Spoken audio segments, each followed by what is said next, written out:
Engrossed committee substitute for House Bill 4013, requiring a person desiring to vote to present documentation identifying the voter. Third reading of the bill. Questions on passage of the bill? Senator from Morgan. Thank you, Mr. President. House Bill 4013 is the voting identification bill. It was amended substantially in the Senate Judiciary Committee. Those amendments were adopted yesterday here on the floor. The bill, first of all, applies to elections beginning on or after January 1, 2018. So anything we do in this bill is not going to be effective as to the elections held in this year, 2016. The new requirements of law are all sort of set forth in Section 34 on voting procedures. And a person who goes to the polls has to produce now some identification. And there are some exceptions to that. We'll get to those.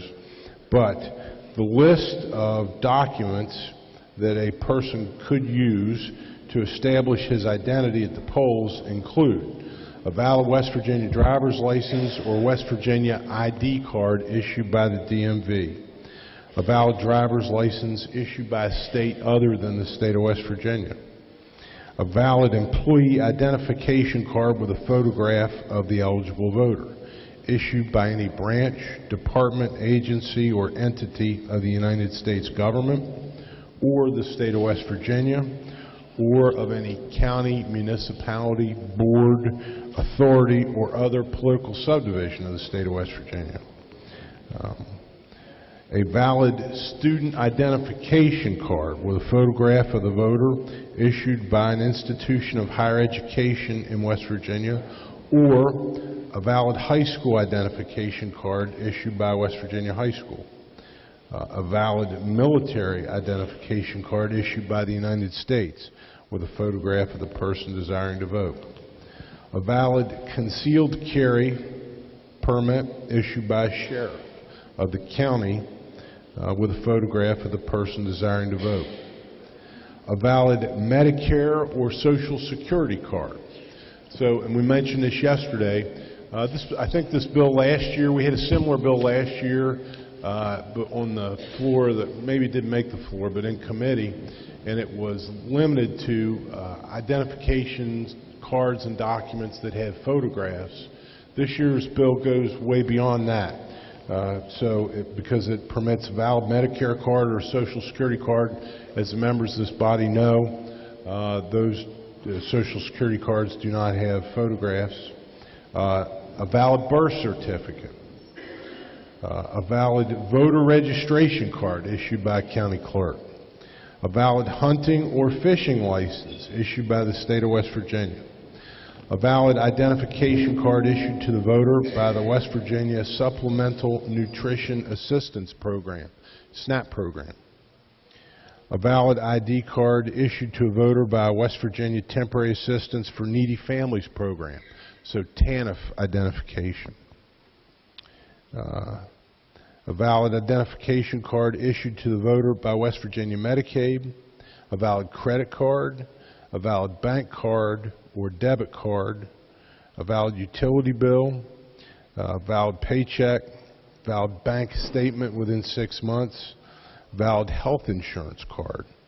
Now there are other provisions of this bill to make sure that that a person who gets to the polls who's entitled to vote, who doesn't have one of these, any of these forms of identification, may still get to vote, either by bringing with him or her a person, an adult who knows him and knows him to be a valid registered voter, or by allowing the poll worker, if the poll worker knows the person, to verify that person's right to vote.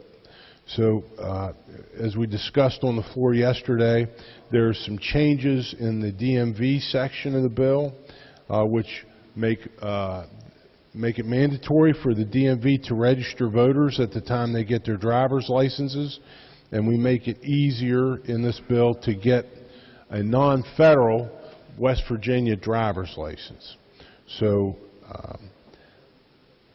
I think the Judiciary Committee tried very hard to strike the balance in this bill, Mr. President, between ensuring the integrity of our electoral process, making sure that the people who show up to vote in elections are truly the people who are registered to vote and are entitled to vote, while at the same time taking reasonable steps, many of them, to make sure that we're not making it difficult or burdensome for any West Virginian who's entitled to vote to exercise his or her franchise.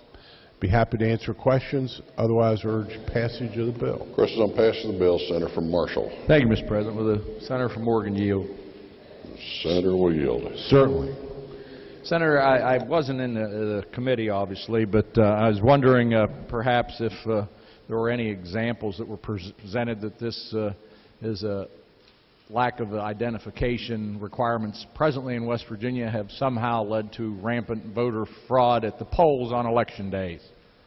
No, I don't think anyone gave us any specific examples of attempts to vote under a false name, to be an imposter at the polls on election day. But we do know, and we have examples of registration scams in this state, of a long history of counties, some counties, not all, but some counties, where the number of registered voters has at times exceeded the number of people living in the county according to the United States Census Bureau. So there is a potential for fraud or attempts at fraud. And to the extent that people have been involved in registration scams or absentee ballot scams, it makes sense to me. Obviously, anybody who is attempting to register people to vote who aren't entitled to vote has a further motive in that conduct.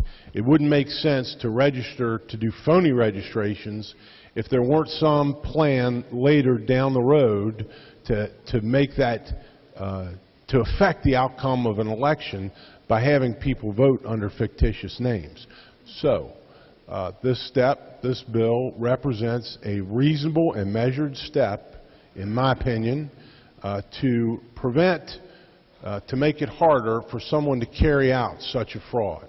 As we must remember, while we are acting in this bill, taking many measures to make sure that every West Virginian who has a right to vote is not unduly inconvenienced at the polls, we have a duty to every validly registered West Virginia voter to make sure that his vote is not diluted, even in the slightest degree, by a false vote or a vote from someone who's not entitled to vote.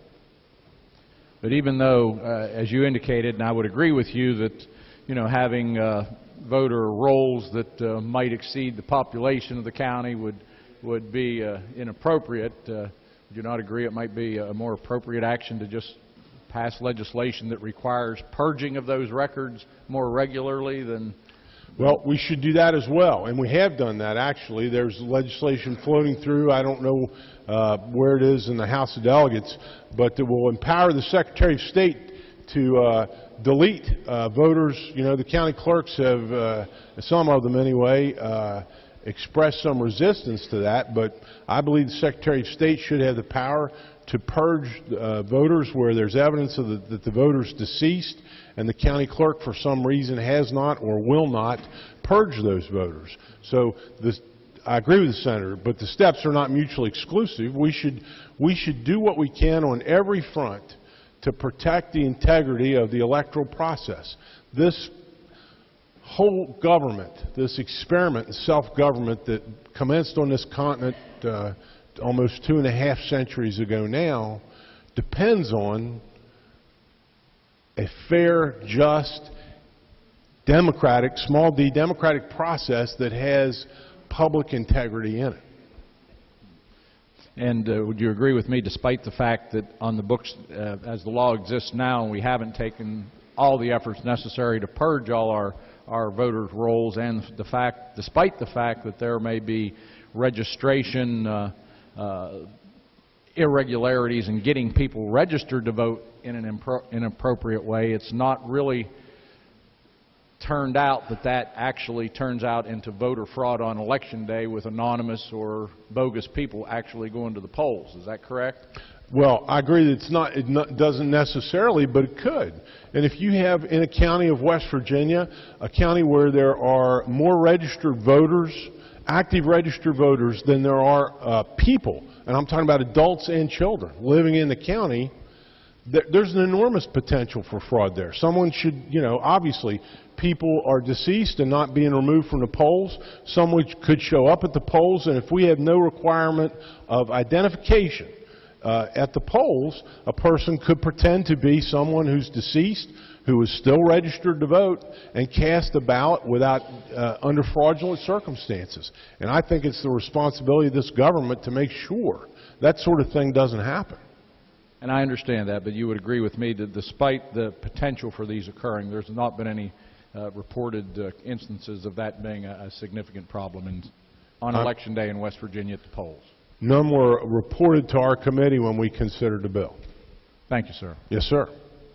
Sir, Mr. President, I rise in opposition to the bill. It appears to be another one of those instances where we've got a solution looking for a problem. While I would agree with Mr. colleague from Morgan, and I appreciate the work that he did because he did make the list fairly expansive of just about any document known to man can be brought in to prove identification. The problem still exists that there's been no real evidence that it is a problem. The rolls, we may have dead people on the rolls, they may need purged, we may have voter registration, people getting people registered improperly, but there's been no evidence that on Election Day, and that's the day that counts, on Election Day when people show up to the polls, that in fact having a lack of ID is how in any way, shape, or form jeopardize the integrity of the election process. I am concerned about these voter suppression opportunities that this has, and I would rather err on the side of caution and encourage more people to go, not to be afraid because they don't have the appropriate identification and stay home because they may think they need a photo ID. They may not know that they need just an electric bill. They may not know they need just their voter's registration card. And they may be concerned that they don't have a driver's license, so they can't vote. So I think we should send a clear message that we want everyone to vote. That's why you have provisional and challenge ballots.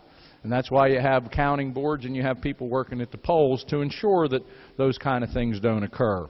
I think it sends a bad message that we are not encouraging people to vote. And in fact, just a week or so, we removed some of the licensing requirements under one of our other amendments, the Second Amendment, to the right to bear arms. We didn't need to have a permit or a license or anything to bear arms. Yet to do the most fundamental and important duty of a citizen is that to go to vote, you've got to carry some piece of paper with you. So again, Mr. President, for those reasons, I urge the rejection of the bill. Senator from Cabell. Thank you, Mr. President. I rise again to speak against the Voter Suppression Act of 2016. We took an oath to obey the Constitution, and all those folks that love the Second Amendment as much as I do, listen to me, would you please, for this next 2 or 3 minutes, because this has a direct effect on our ability. There's a correlation between this bill, this voter suppression bill, and the right for us to maintain a militia under the Second Amendment. We took an oath to obey our United States Constitution. The 15th Amendment of the Constitution protects voting rights. The 19th Amendment of the Constitution protects voting rights. The 24th Amendment of the Constitution protects voting rights. The 26th Amendment of the Constitution protects voting rights. Now, we've heard from the clerks and we've heard from the AARP. There's no problem of voter impersonation in our state. There's no problem with somebody being impersonated or a phantom voter showing up. It just hasn't happened. What this bill does, it unduly disenfranchises elderly voters, disabled voters, low-income voters, student voters, and minority voters. But you say, why is this such a trend across America? Why in 2009 did ALEC make standard voter ID laws a top priority? Well, you know why. Barack Obama was elected President of the United States in 2008. So I don't go to the ALEC annual conferences. I don't see the ALEC model legislation. And unlike some of my colleagues, I don't get the ALEC legislative alerts.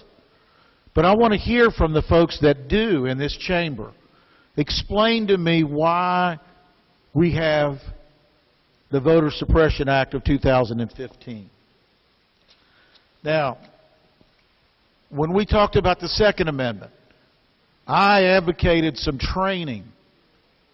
And that was an infringement. That was a burden. Training would be a burden on our beloved Constitution. Well, I've just heard there's a potential for fraud. Potential for fraud. When I stood up and said, there's a potential for accidental shootings, so let's have some training. Second Amendment, baby. You can't burden that Second Amendment. So we're going to stand here today, and we're going to suppress votes. And you know whose votes we're going to suppress. And it's just not right. It's embarrassing.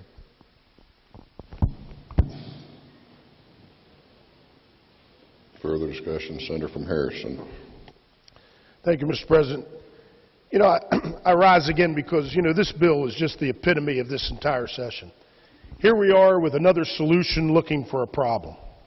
And, you know, we all could have done such great things together. The Majority Leader and I have had discussions about how you get to gridlock.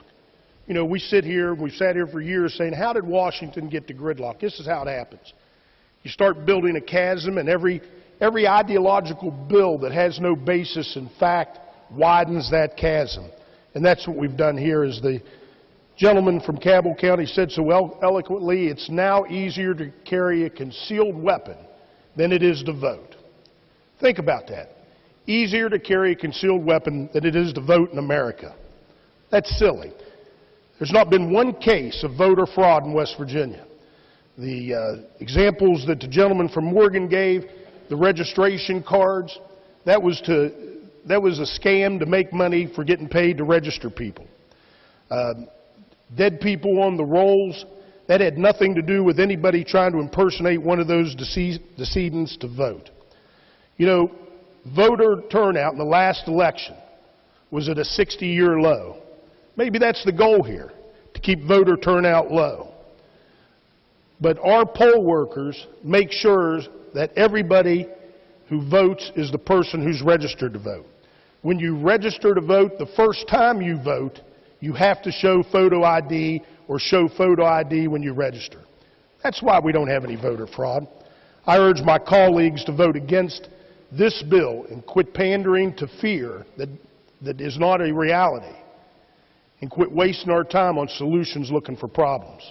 It may be too late for this session, but we have sessions together in the future. The Senator from Braxton. Did Judicial Chair yield? Senator from Morgan yield. Senator yields. Sir. Thank you, Senator. I'm not on Judiciary, and of course I get a snapshot of a night about what happens on Judiciary, as you might imagine.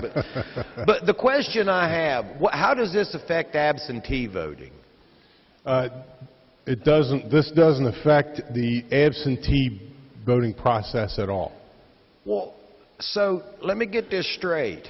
Someone can go to the courthouse, get a ballot, bring it home, I can fill it out in my living room and need no identification, but to actually show up to the polls, I would have to have some kind of identification. I think, is there some identification requirement to get here? There may be some identification requirement. There's not today, Senator. I do know that. Well, the answer to the gentleman's initial question is correct. This bill does not address in any fashion the manner in which absentee balloting is conducted. I mean, that just doesn't seem very logical. Remember, I wanted that law degree to practice, and you knocked me out of it yesterday. No, sir. I was all for the gentleman having a law degree. I would say to my good friend from Braxton County, if there are changes that need to be made in the absentee balloting process, I would certainly be open to an examination of those. But that is not, in and of itself, a reason to do nothing anywhere else. The same as was mentioned by the senator from Marshall. Well, like I said, we should do it. We should change the law and mandate that the Secretary of State remove dead voters from the voters' rolls. But that also is not a reason to do not to do this. Senator, as you know, there's already mechanisms in place for voter fraud. What this is doing, it's not helping stop voter fraud. It's helping to stop people from coming to vote. I disagree completely with that assertion. And I understand you disagree, but that doesn't make it wrong. And what I'm saying is, the point of this whole thing is, our job down here should be to get more people out to vote, not do anything to encumber people from voting. An 85-year-old lady who maybe doesn't have it, and I know we gave them everything but a Foodland card. That didn't get put in there with the Kroger card. But anyway, I understand that we did that. But you and me both know, we've been around these elections a long time, voter fraud is not a problem in West Virginia. Lack of voter participation is the problem. Thank you for yielding to me. My pleasure. If there I don't know, are there others who seek recognition, or should I close debate, Mr. President? Senior Senator from the 4th. Would the Judiciary Chairman yield to one more Chairman question? will yield. I heard some speaking on the floor about the Constitution, and if I heard it right, it sounded like that, we were messing with constitutional rights. So I just want to read this section from the West Virginia Constitution. Please do. The legislature shall prescribe the manner of conducting and making returns of elections and determining contested elections, and shall pass such laws as may be necessary and proper to prevent intimidation, disorder, and violence at the polls, and corruption or fraud in voting. We shall pass such laws for fraud, counting the vote, ascertaining or declaring the result, or fraud in any manner on the ballot. Are we violating that section of the Constitution by voting on this law, or are we consistent with what our West Virginia Constitution says, that we can pass laws relative to fraud? To the distinguished senator from Putnam, in my opinion, this bill is absolutely consistent, and it is in fulfillment of our constitutional duty as a legislature to prevent corruption and fraud in elections. If I have the foreclosure debate, Mr. President. Senator from Morgan to close. Thank you, Mr. President. Let me start by saying I think it is, it feels like I'm in an alternative universe sometimes when I listen to the debate here. Let's be honest enough with ourselves to say West Virginia has a long, terrible history of electoral corruption, corruption in elections, corruption in the polls. A justice of our Supreme Court of Appeals has authored a book called Don't Buy Another Vote, a history of political corruption in West Virginia. As the senator from Putnam mentioned, we have a constitutional duty, and it's not an implied constitutional duty. It is an express constitutional duty to pass laws designed to prevent corruption and fraud in our electoral process. Now, Mr. President, 33 states, not West Virginia yet, but 33 states in this country require some form of identification at the polls for voters. This is not some wild tangent West Virginia is going off on by itself. This will line us up with the vast majority of states. Now, having said that, this bill, if it's adopted, passed into law, will be among the least restrictive of such laws in the country. And I will compliment the participation we had from members of the minority party, the senator from the 17th in particular, to expanding that list of documents that will serve as acceptable and suitable forms of identification for people who come to the polls to vote. Those were appropriate amendments, and I'm glad they're in the bill, because the objective is not to make it hard or difficult or certainly to disenfranchise anyone. This bill does not disenfranchise anyone. This bill not only it enfranchises people, because in this bill is a requirement for people to be able to be registered automatically when they get a driver's license at the DMV. We're trying to increase participation in the electoral process with this, but at the same time take a reasonable, measured step to ensure integrity in our elections, that we won't have fraud or corruption in a county where there are more registered voters than there are living human beings or anywhere else. Now let me make a couple other points about how far this bill goes to make sure no one is disenfranchised or inconvenienced.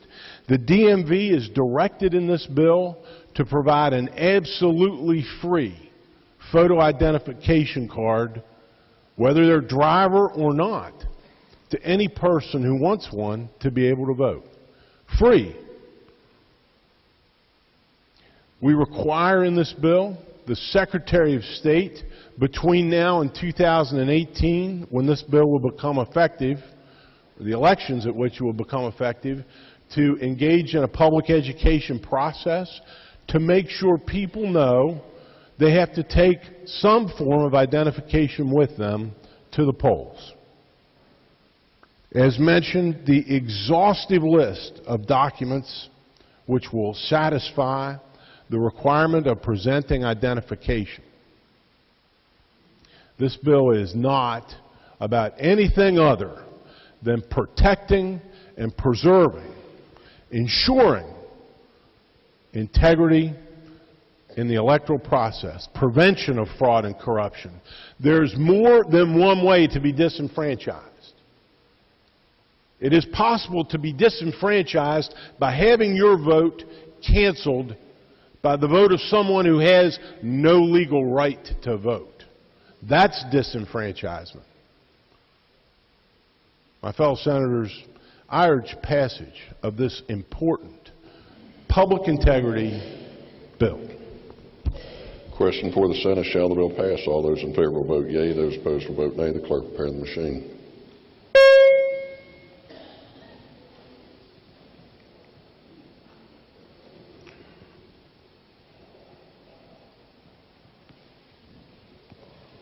Senator from Cabell.